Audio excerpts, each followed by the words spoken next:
Também, pastor. Muito bem. Atos dos Apóstolos, uma vida extraordinária. Eu pensei na imagem, eu fiquei pensando, né? Que imagem eu vou usar, Bia e Vinícius, os dois trabalhadores comigo do MKT, da Apex, marketing da Apex. A gente trabalha junto, eu, Vinícius e a Bia. E eu fiquei pensando, que imagem eu vou usar para esse tema? E quem faz as artes da igreja para os temas e tudo sou eu mesmo, euzinho, que construo as artes e os temas, etc. Tanto de quarta quanto os de domingo. E eu fiquei pensando, a gente sempre coloca uma imagem que tem a ver com o tema. Mas nesse domingo, de maneira extraordinária, eu coloquei uma parede de tijolo e pendurei ali uma vida extraordinária. Está ali na parede. E por que numa parede? Por que não uma pessoa em cima da montanha, com aquela imagem de vitória e tal, né? Porque uma vida extraordinária é construída, feita uma parede. A parede pode ser símbolo de um monte de coisa, mas a parede também é símbolo de uma construção. E ninguém tem vida extraordinária da noite para o dia. Ninguém vai chegar a ter uma vida extraordinária da noite para o dia. Outra coisa interessante sobre uma vida extraordinária é que a vida extraordinária não pressupõe, não significa que não tenha problemas. Uma vida extraordinária não significa que não tenha defeitos. Uma vida extraordinária não significa que está tudo pronto, acabado e não precisa mexer em nada. Não, pelo contrário. Alguém pode ter uma vida extraordinária, Rodrigo, e ainda estar em construção. A própria Bíblia, ela diz assim, vocês conhecem esse texto, então aqueles que conhecem me ajudam a fazer um coro. Aquele que começou uma boa obra... Como é que é? Como é que é? Ele é fiel para completar essa obra. Vamos dizer o texto inteiro? Aquele que começou uma boa obra em vocês, há de completá-la até o dia de Cristo Jesus. Então veja que a própria Bíblia, ela aponta para uma vida que está em construção.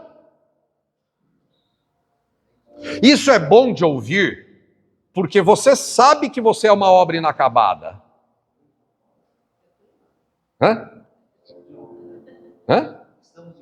Estamos em obra, aquela frasezinha, estamos em obra. A sua vida é um canteiro de obras. E tem muita gente que, enganado pelo diabo, que o diabo olha para a vida da pessoa e fala assim, está vendo? Você é um miserável pecador. Está vendo? Você é um imprestável, está vendo? E o diabo, ele sabe escolher gente para falar coisa ruim para a gente, não sabe não? Ele levanta os pais para falar para os filhos, levanta os filhos para falar para os pais. Quem der oportunidade para o diabo, ele vai lá e vai soprar umas falas para falar coisa ruim para o outro. Não falta gente para apontar para a gente os buracos da parede da nossa construção. Todos nós recebemos gente em casa, uma hora ou outra, né? Mas não tem gente mais expert, e com todo respeito, porque eu tenho uma querida na minha vida, minha sogra, mas às vezes a sogra vai em casa, a minha não faz isso não, pouco. Outro dia ela veio aqui e ficou um mês, eu achei que não fosse mais embora. Mas eu falo para ela, pode ficando, eu gosto muito dela, é uma alma querida, é bom de estar perto dela, otimista, positiva, até tem a tendência de ignorar os problemas. É melhor que alguém seja mais positivo do que alguém hard, né? Difícil de conviver, porque só vê coisa ruim. A igreja está cheia de gente assim, mas não é você, claro. Mas a gente recebe pessoas, e às vezes tem gente que é especialista em entrar e ficar olhando o que está fora do lugar na sua casa, né? E aí vai e mexe, né? Sua sogra já foi na sua casa e mudou alguma coisa na sua casa, sim ou não? Já? Já foi lá? Sua mãe já foi na sua casa e achou que aquela fruteira ficava melhor lá na estante do que em cima daquele lugar? Já? A Bia mexe? A Karen mexe? Mexeu na sua casa? Mas onde que a Karen mexe? Não, eu não acredito que a Karen faça isso. A Karen? Ela vai mexer nas coisas, isso aqui fica melhor aqui. Não, nem parece ela. Papai Noel existe. Oi. É uma pregação hoje de grupo, vocês estão percebendo? Não. Fala. Essa é uma coisa interessante. Não pode morar tão perto que vá de chinelo e tão longe que vá de mala. A minha mora longe, em Guarapari. Quando chegou, eu falei, vai ficar o ano.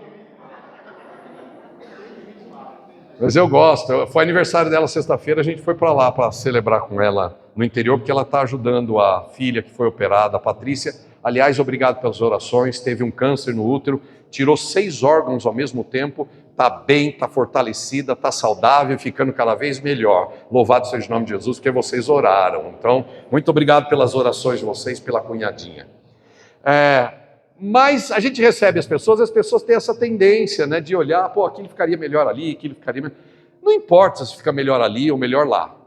E às vezes fica mesmo, às vezes fica melhor mudando de lugar. A gente não pode ser duros demais a ponto de não entender que a vida da gente precisa melhorar, Patrícia. A vida da gente precisa melhorar, minha amiguinha. Quem não melhora não anda com Deus. Andar com Deus é melhorar sempre. Andar com Deus é evoluir sempre. Evolui em santidade, evolui na verdade, evolui no poder, evolui na capacidade de evangelização, evolui na beleza. A beleza das coisas tem a ver com Deus. Evolui na limpeza, na organização. Quantas pessoas bagunceiras se converteram e se tornaram pessoas mais organizadas? Porque o reino de Deus é um reino de ordem, de decência, de limpeza. Não dá para crer que alguém pode ser cristão e viver numa bagunça, em todos os sentidos. A vida com Deus é uma vida limpa, ordeira, equilibrada, em todas as áreas. Muito bem. Colocado isso, Deus quer fazer da sua vida e da minha vida uma vida extraordinária, mas o fato da gente precisar evoluir ainda em tantas áreas não significa que não seja extraordinário. É claro que na igreja de Cristo tem gente mais extraordinária que outras. A igreja de Cristo não é feita de gente tudo igual. Isso não existe. Tem gente que tem uma vida mais santa do que outras. Tem gente que busca mais a Deus que outras. Tem gente que serve mais na igreja do que outras. Tem gente que aprendeu a orar mais e melhor do que outras. Isso significa que você também pode evoluir na sua vida das coisas que eu estou dizendo. Não fique igual. Evolua. Invente, tente, faça o seu ano ser diferente. Entende, gente? Olha, está tudo rimando hoje. Percebe? Evolua, cresça. A Bíblia diz o tempo todo, crescei na graça e no conhecimento de nosso Senhor Jesus. Diga, eu preciso crescer para que minha vida seja ainda mais extraordinária. Se você não evoluir, sua vida estaciona e o seu nível de extraordinário fica aí. Deus tem muita coisa para a gente. Deus tem um mundo de eternidade para nós. Mas aqueles que perseguem isso é que vão experimentar. Aqueles que se dedicam vão provar. Aqueles que estacionam ficam como água parada. Fica sem vida. Muita gente faz oração do tipo, Deus, eu quero mais de ti. Já fez essa oração? Sim ou não? Está errada essa oração. Porque é outro dia para a gente conversar. Quem perguntou por quê? Não foi? Eu estou olhando para você, diva. Quem perguntou por quê? Quem foi? Não foi? Foi você. Por quê? Vou responder, só porque é você então, diva. Olha só. Está errado você pedir que quer mais de Deus, porque Deus não se entrega por medida. Você está confundindo. Eu muitas vezes confundi isso, confesso. Eu precisei evoluir. Eu precisei crescer. E chegar na ideia de que, na verdade, eu não preciso mais de Deus. A Bíblia diz que Deus não dá o Espírito por medida. Vamos lá, é um versículo. Diga, Deus não dá o seu Espírito por medida. Sabe, você achar que Deus tem mais para te dar, significa que você está dizendo, Ele retém. E isso é uma coisa que Deus não é fuinha. Se existe uma coisa que Deus não é mão encolhida. Se existe uma coisa que Deus é generoso. Vamos lá, vamos para a Bíblia. Efésios diz assim, aquele que é poderoso. Não parece essa declaração, nessa força aí. Aquele que é poderoso para fazer muito mais, além de tudo que pedimos ou pensamos. Veja quem é Deus. Não confunda Deus com a sua ideia de Deus. Não confunda Jesus com a sua imagem de Jesus. Jesus não é o que você pensa. Jesus é o que é. Deus não é o que eu e você pensamos. Deus é o que é. E se existe uma coisa que Deus é, ô Bia, é abundante. Jesus disse assim, vamos lá, diga comigo, eu vim para que vocês tenham vida e vida extraordinária, vida abundante. Aí se você ora pedindo mais de Deus, Ele não entende. Ele olha para você e fala assim, como assim? Você está confundindo Deus com você. Você está medindo Deus pelas suas ideias de Deus. Deus não dá de maneira medida. Pelo contrário, Ele dá de maneira recalcada, sacudida e transbordante. É sempre assim. Então não confunda Deus com a sua ideia de Deus. E respondendo objetivamente, diva, eu não tenho que orar a Deus, eu quero mais de ti, por causa disso que eu acabei de dizer. Mas eu tenho que orar, Deus possui mais de mim. É muito diferente. O problema não é Deus que está retendo para você. O problema é você que está retendo para Deus. Ai! Quando você se entrega mais, você percebe mais a abundância dele fluindo na sua vida. Diga, dai, e ser-te-á dado. Boa medida, recalcada, sacudida e transbordante. Quando eu era de uma outra religião, eu fazia até um gestinho para isso aí, Simone. Então vai lá, pronto? Diga, dai, e ser-te-á dado. Boa medida. Se Deus te desse boa medida, já estava bom. Mas diga, boa medida, recalcada. Sabe o que é recalcado? Só quando você está botando pedra num pote, alguma coisa no pote, você dá uma chacoalhada no pote, essa recalcada. Recalcada, sacudida, para caber mais. E transbordante. Deus quer te dar assim. Deus deseja que a vida da gente seja assim, transbordante, não só abundante. Por que o interesse de Deus é que sua vida seja extraordinariamente transbordante? Porque tem um monte de gente que precisa beber da sua vida. Você acha que Deus mantém você vivo e eu vivo para quê?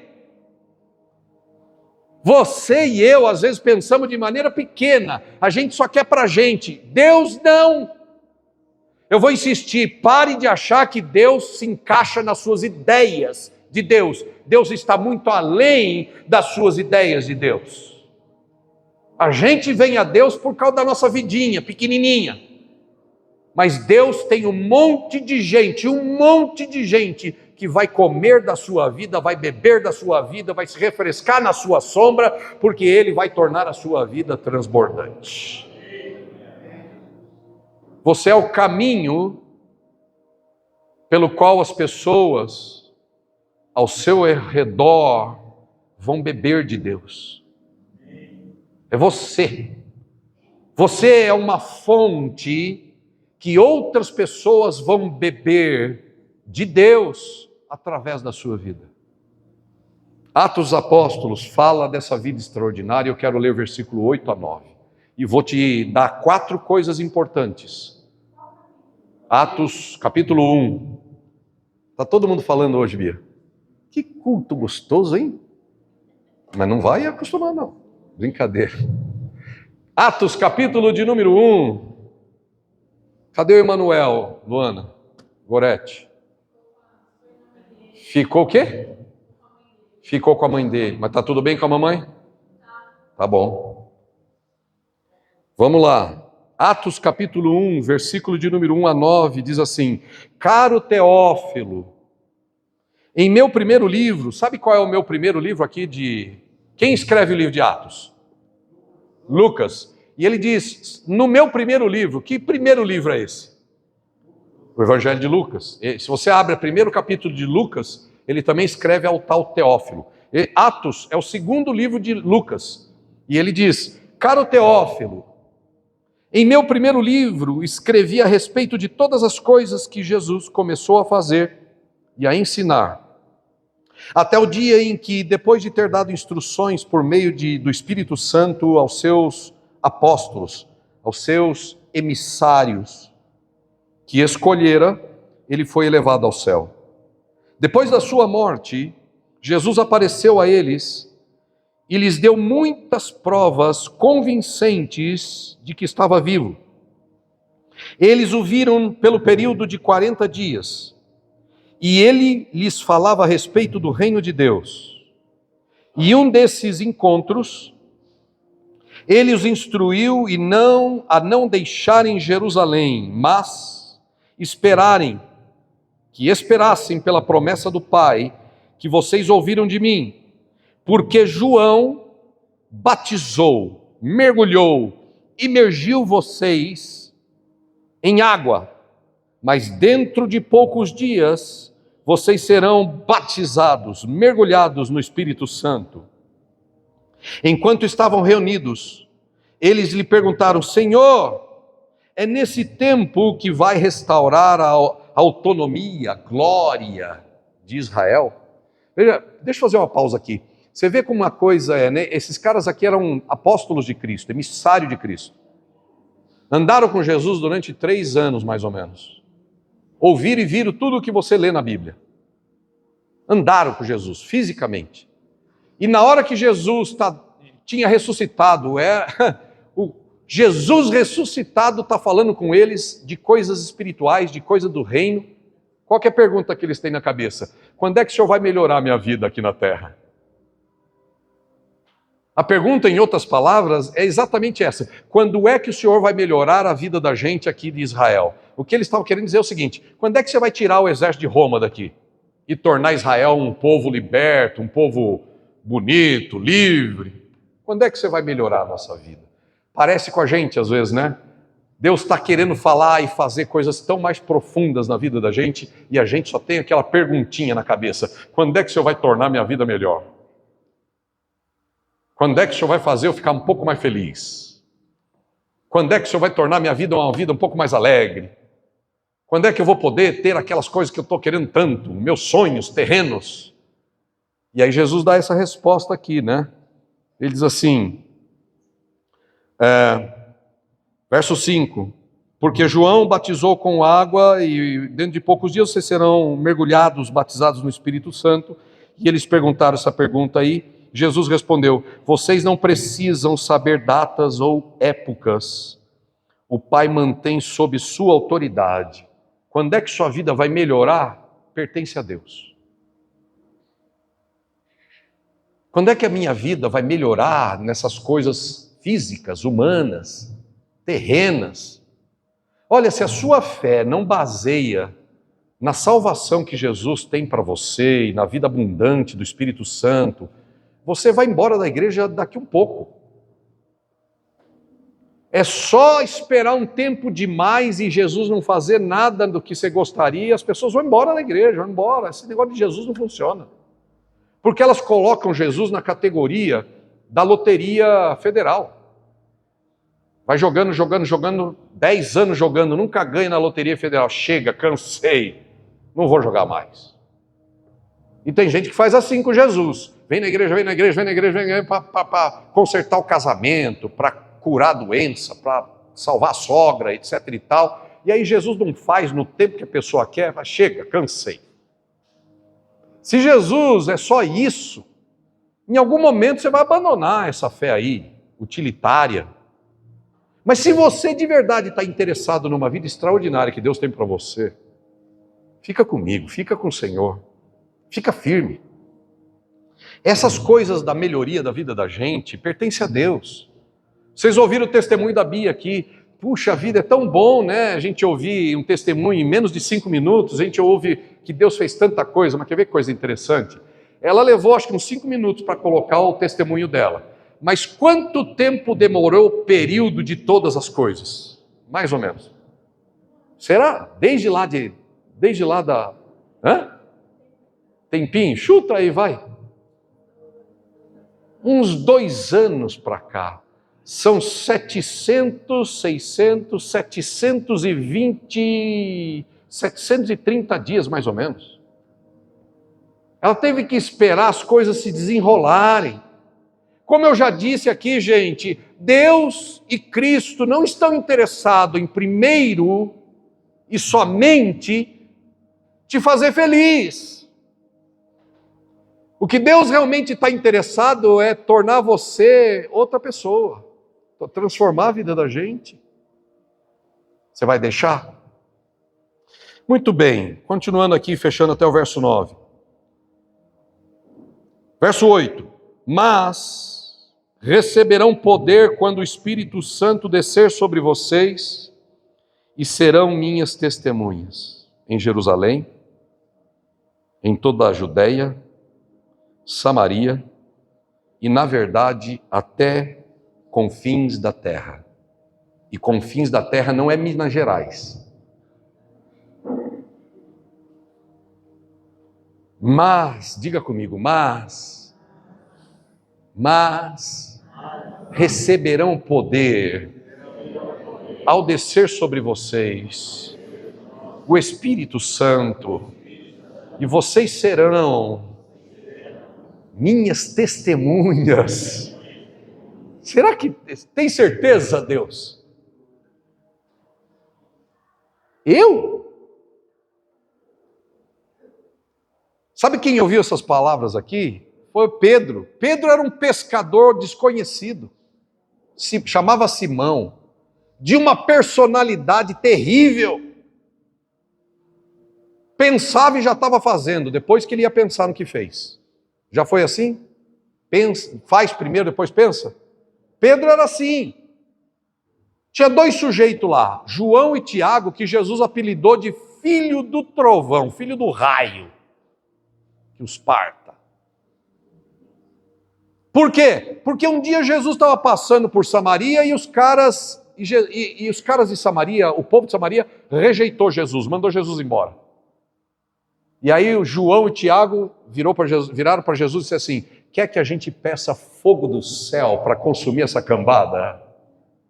Vamos acabar com a raça desses samaritanos. Jesus olhou para ele e falou assim: vocês ainda não entenderam nada. E veja, esses caras, esses discípulos, é justamente que Jesus queria transformar em pessoas extraordinárias, testemunhas. Agora, uma coisa é verdade: se Jesus foi capaz de fazer de João, de Tiago, de Pedro, de Simão, Zelote, de André, desses caras todos aí, que mais duvidava do que cria, de Tomé, Jesus fez Tomé, uma vida extraordinária. Se fez na vida desses sujeitos, Ele vai fazer na sua também, Ele vai fazer na minha. Essa é a primeira coisa que eu aprendo. Os outros da sua igreja podem ficar impacientes com você, mas Jesus não fica impaciente com você.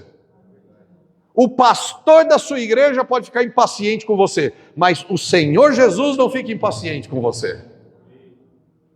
As ovelhas da igreja podem ficar impacientes com o seu pastor, mas o Senhor Jesus não fica impaciente com o pastor. Ele está trabalhando na nossa vida, Ele não espera que a gente seja extraordinário de um respiro para o outro. Ele só quer que você entre no caminho da vida extraordinária. E o caminho da vida extraordinária é o poder do Espírito Santo. Se tinha uma coisa que esses caras da Bíblia tinham, eles eram problemáticos. Igualzinho o seu vizinho aí, ó. Olha para a carinha dele e pensa, estou vendo um problemático. Olha, bonitinho, cheiroso, dá uma cheiradinha. Está com perfume às vezes. Outros não, mas tem gente que vem com perfume. Perfumado. E olha aí, sente o cheiro, é uma problemática. E vocês estão olhando para um pregador problemático. Toda virtude, toda sabedoria, toda graça, todo poder vem do nosso Senhor Jesus Cristo. Só Ele pode transformar a vida da gente numa vida de verdade que pode ser chamada de vida extraordinária. Tirando Jesus, o que sobra é você. E sobrou você, amigo, tchau. Dá ruim.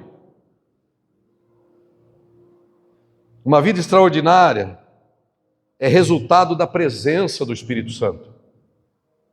Uma vida extraordinária é um resultado da obediência ao Espírito Santo. Uma vida extraordinária é resultado de você se comprometer, por causa do Espírito Santo, se comprometer com a missão do Espírito Santo. Deus não torna ninguém uma vida extraordinária que não está comprometido com a presença do Espírito Santo. Deus não transforma ninguém numa vida extraordinária que não está desejoso de obedecer à voz do Espírito Santo. Vai ficar na igreja uma pessoa comunzinha mesmo. Sempre igual. Com as mesmas lutas, com as mesmas derrotas. Mas se alguém se comprometer em obedecer a Jesus, obedecer à voz do Espírito, com a presença de Deus e com a missão de Jesus, esse Deus vai fazer de tudo para transformar numa vida extraordinária. Fique vendo. Talvez nem você mesmo acredite em você, mas eu quero dizer para você que Deus acredita em você. Deus acredita em mim. Por isso que Ele te chamou para o Evangelho. Que bom ver você aqui, Cibele. Está saudável? Glória a Jesus. Deus acredita em você. Por isso que Jesus morreu por você e você ganhou essa revelação. Jesus salvou você, Ira. Hein, Helena? Jesus salvou você, Heleninha. Tirou você da piscina para levar você de volta para lá. Para ser batizada no Espírito Santo. Viu, Fábio? A mudança de vida não é porque eu me esforço, é pelo poder dele. A maior prova de que o Espírito Santo está interessado em fazer da sua vida uma vida extraordinária é porque você chegou perto do Evangelho, Ele está trabalhando na sua vida. Não fique longe, não volte atrás, fica firme. Mas e se eu falhar? Esquece, pede perdão e segue em frente. Segue em frente. Só o Espírito de Deus é capaz de derramar poder sobre a vida da gente e transformar a vida da gente numa vida extraordinária. 4 coisas que você precisa. E eu também. Primeiro, uma vida extraordinária nasce do relacionamento com Jesus. Veja, os apóstolos estavam lá, e quem é que foi falar com eles que eles receberiam poder? E que poder é esse? De onde viria esse poder? E o que faria na vida deles? Transformaria eles em testemunha. Então veja, eles tinham um relacionamento com Jesus, uma vida extraordinária, do ponto de vista de Deus. Uma vida extraordinária tem relacionamento com Jesus. Jesus não chamou você só para crer nele. Tem gente que crê em Cristo e acha que isso é o máximo.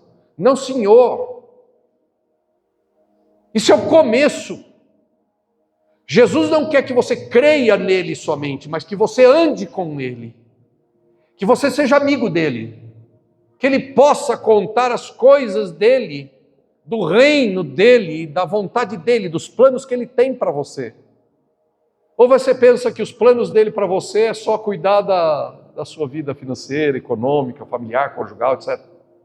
Não, Deus tem segredos para te entregar. Deus tem segredos para te entregar. E não vai entregar através de profecia. Deus tem coisas para você que Ele quer entregar diretamente para você. Ele quer ser seu pai, Ele quer ser seu amigo, Ele quer ser seu ajudador, Ele quer andar contigo, mas você precisa andar com Ele. E uma vida extraordinária começa e cresce com quem anda com Jesus, com quem tem um relacionamento. Segundo, uma vida extraordinária é uma vida que é conduzida, guiada pelo Espírito Santo. Se o Espírito Santo não tem liberdade de conduzir você, se você coloca à frente do guiar de Deus os seus próprios planos, se você coloca à frente do guiar de Deus as suas próprias coisas, isso eu gosto, isso eu não gosto, isso é meu, isso não pode, isso toca. Se você se acha muito dono ou dona da sua vida, Deus não pode ser dono da sua vida. Tem duas maneiras que o Novo Testamento nos chama. Primeiro, nos chama de filho. Segundo, nos chama de servos. Quem é você? Não, eu quero ser só filho, que faz o que quer na casa do pai. Crianção. Quem só quer fazer o que dá na cabeça, dentro dos seus próprios planos, é criançona. Mas pastor, pode ser crianção e ter 70 anos? Pode. Pode ser crianção, criançona e ter 40 anos? Pode. 60? Pode. 80? Pode ter 80 anos e ser crianção, criançona? Pode. Porque o que caracteriza a criança? Várias coisas, mas uma das características da criança é que ela só faz o que dá vontade. Estou com vontade, faz. Não estou com vontade, não faz. É uma pessoa que anda na sua vontade. Aí eu sinto isso, eu sinto aquilo. Criança. Deus quer que você saia da fase infantil e cresça e seja maduro e adulto em Cristo. E maduro e adulto em Cristo é uma vida extraordinária. E uma pessoa extraordinária é aquela que já disse como Jesus, aprendeu o segredo de Jesus. Pai, se possível, passa de mim esse cálice, mas que não seja como eu quero, mas segundo a sua vontade. Esse é o espírito do adulto em Cristo. Esse é o espírito do maduro, da madura em Cristo. Não é o que eu quero, é o que Ele quer. A igreja está cheia de gente mimada. A igreja de Jesus está cheia de pastor mimado, de líderes mimados. Eles mandam na vida deles. Eu faço o que quero. Quero isso, não quero aquilo. Gosto disso, não gosto daquilo. Criança! Puxão de orelha de Jesus, hein? Ter uma vida extraordinária é deixar os seus gostos serem mudados pelos gostos dele. Transformação é o que Deus quer conosco. Transformação é nascer de novo, é ser outra pessoa, é abrir mão dos seus gostos, dos seus planozinhos pessoais, dos meus planozinhos pessoais, é deixar Jesus tomar conta. Somos filhos? Aleluia, somos filhos. Quantos filhos de Deus estão aqui? Deixa eu ver, aleluia! Mas você também é servo. Não se esqueça disso. A Bíblia também, a mesma Bíblia que te chama de filho, também te chama de servo. E servo significa que tem um Senhor. E quem é o seu Senhor? Você ou Jesus? Ou você é Senhor da sua vida, ou Jesus é Senhor da nossa vida. Terceiro, uma vida extraordinária tem uma missão maior do que a sua mesmo. Uma vida extraordinária tem uma missão maior. Deus te deu uma missão maior. Ele disse aqui, olha, diga comigo, recebereis poder ao descer sobre vós o Espírito Santo, e ser-me-eis testemunhas. Você já se viu como uma testemunha? Pois é isso que Deus quer fazer de você. Testemunha que trabalha na engenharia, testemunha que trabalha na representação comercial, testemunha que é dentista, testemunha que é contador, testemunho que é pastor, testemunho que é dono de casa, dona de casa, testemunho que é comerciante, testemunha que é empresário, industrial, que é arquiteto, que é etc. Deus quer fazer da sua vida uma testemunha. Testemunha faz o que da vida, pastor? Vamos lá então. Dentista faz o que da vida? Cuida dos dentes das pessoas. Engenheiro faz o que da vida? Constrói prédios e casas, etc. Arquiteto faz o que da vida? Gente de marketing faz o que da vida? Marketing digital, marketing físico. Especialista em... Como é que é o cargo? É bonito esse cargo aí, deve ganhar bem, ô Simone. Fala aí de novo o nome do cargo. Especialista, estratégia de conteúdo. Ixi, só o tamanho do nome do cargo, o salário é até 10 vezes maior. Aleluia, Jesus. Veja só, o que faz um sujeito desse? Ela vai descobrir lá depois, né? A partir de segunda-feira ela vai descobrir. Mas o que faz? Faz isso aí. Eu não sei o que é, mas ela sabe, vai saber. O que a dona de casa faz? Mais do que o marido. A dona de casa é psicóloga, é professora de português, de matemática, de história, é psicóloga, ela é psiquiatra, ela é farmacêutica, ela é enfermeira, ela é design de interiores, estilista, psicóloga, é fisioterapeuta, nutricionista, e o marido acha que é mais. Sabe? O que você faz? Eu tenho uma empresa há 10, 20, 30 anos. Outro dia eu disse para um marido, pois então, o que você faz da vida? Ele falou, tal coisa. Eu falei, pois é, sua mulher faz mais que você. Ficou bravo comigo. Até hoje, ficou bravo comigo. Eu falei toda essa lista aí, né, que a mulher faz. Quer queiramos não, mas é uma grande verdade. Não é tudo com carteira, né? Devia ganhar uma fortuna a mulher, hein? Hein, mulherada? Vocês deviam ganhar uma fortuna, hein? Especialmente as casadas. Aí o cara ainda acha que o salário é só dele, o danado. Ela nem sabe quanto ele ganha. Gente, o que faz uma testemunha? Porque Jesus disse, diga comigo, eu farei de vocês minhas testemunhas. O que testemunha faz? Dá testemunho. De quem? De Jesus. Do reino. Fala de Deus, convida as pessoas. Quarto e último, eu trouxe esse flip chart aqui. Jesus disse comigo assim, vocês serão testemunhas em Jerusalém. Certo? Pense em Jerusalém como a sua casa. Você vai ser testemunha em Jerusalém, sua casa. Jerusalém é a sua casa. Judéia. Judéias é seus familiares, sua vizinhança. Samaria. Samaria é seu trabalho. Seu trabalho, seu lugar de trabalho, seus colegas de trabalho, seus fornecedores, seus representantes, as pessoas ao seu redor, com quem você fala ao longo do seu trabalho. Samaria é um pouco mais distante, é seu trabalho. E confins da terra não é Minas Gerais, não. Confins da terra é sua cidade, é longe da sua cidade, é fora da sua cidade. Sabe o que é confins da terra? É fora da sua cidade, é quando você viaja de férias.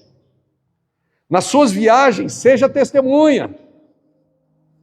Tem gente que vai viajar, tira férias até do evangelho. Tem um monte de gente que vai viajar de férias e tira férias de Jesus. Carça o peito, dá escândalo. Mas depois a gente volta para a igreja, pede perdão e volta a ser crente.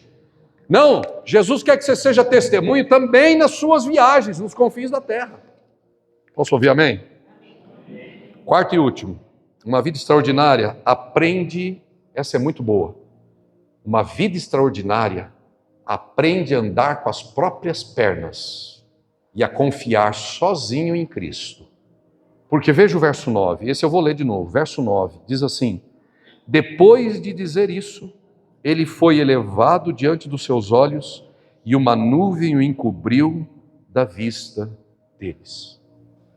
Depois que Jesus fez tudo o que tinha que fazer, deu toda a instrução, ele nunca mais voltou. Vai voltar, mas nunca mais voltou. Por quê? Porque agora ele está dizendo, se vira, já te dei tudo o que você precisava. Agora ande com suas próprias pernas, busque a presença do Espírito. Não dependa de profeta, não dependa de gente, dependa de mim. Dependa da palavra, dependa de Jesus, dependa do Espírito Santo. Recebereis poder ao descer sobre vocês o Espírito Santo. E quando vocês não me virem, confie em mim. Anda comigo. Ora sobre as coisas da sua vida. Ande com as suas próprias pernas. Seja maduro, seja adulto, seja forte. Não fica atrás de profeta por aí. Não fica pulando de igreja para igreja. Fica firme. Cresça. Não fica andando atrás de profetisa, de curandeiro, de curandeira, de treinador, de gente que tem resposta fácil. Jesus, e Ele quer que você ande com as suas próprias pernas e aprenda a confiar nele por si mesma. Amém. Deus abençoe sua vida.